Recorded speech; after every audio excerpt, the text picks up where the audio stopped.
Hi viewers, Kalidas 2 படத்தோட review பத்தி தான் இந்த வீடியோல பார்க்க போறோம். இந்த படத்தோட கதை என்னன்னு பாத்தீங்கன்னா, பரத் இந்த படத்துல வந்துட்டு ஹீரோவா நடிச்சிருக்காரு. அவர் ஒரு போலீஸ் ஆபீசர் கேரக்டர்ல வராரு. அவர் ஒரு சூசைட் கேஸ வந்துட்டு இன்வெஸ்டிகேட் பண்ண ஆரம்பிக்கிறாரு. அது ஒரு சாதாரண கேஸ் இல்ல, அது வந்துட்டு கொஞ்சம் கொஞ்சமா ஸ்லோவா ரிவீல் ஆக ஆரம்பிக்கும். அதுக்கப்புறம் பாத்தீங்கன்னா அந்த கேஸ்க்கு பின்னாடி இருக்கிற சைக்காலஜிக்கல் ஆங்கிள் என்ன, அதுல இருக்கிற மர்மங்கள் என்னென்ன அப்படின்றதுதான் இந்த படத்தை வந்துட்டு கொண்டுட்டு போற மாதிரி இருக்கும்.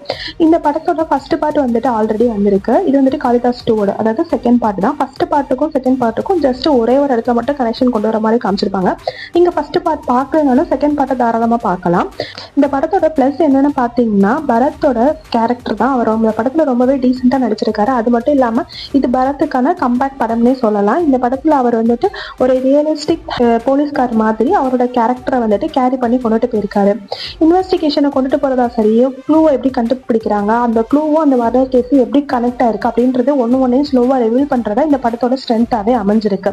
மற்றபடி பாத்தீங்கன்னா படம் ஓகேவா தான் இருக்கு. ஸ்கிரீன் பிளேவா இருக்கட்டும், மியூசிக்கா இருக்கட்டும், எல்லாமே ரொம்ப நல்லாவே அமைஞ்சிருக்கு.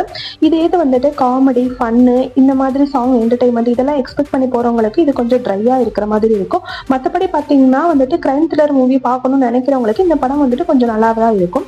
த்ரில் படம்னு போறவங்களுக்கு இந்த படத்தோட கிளைமேக்ஸ் ஓகேவா இருக்கும். ஆனா ரொம்ப எக்ஸ்பெக்ட் பண்ண அளவுக்கு இல்லை. ஆனா இன்னும் கொஞ்சம் வந்துட்டு இந்த கதையோட இதை வந்துட்டு இன்னும் கொஞ்சம் ஸ்ட்ராங்கா கொண்டு போயிருக்கலாம் அப்படின்ற மாதிரி தான் தோணுது. இந்த படத்தை நீங்க ஆல்ரெடி பார்த்துட்டீங்கன்னா உங்களோட கருத்து என்னன்னு சொல்லிட்டு கமெண்ட்ல சொல்லுங்க. தேங்க்ஸ் ஃபார் வாட்சிங்.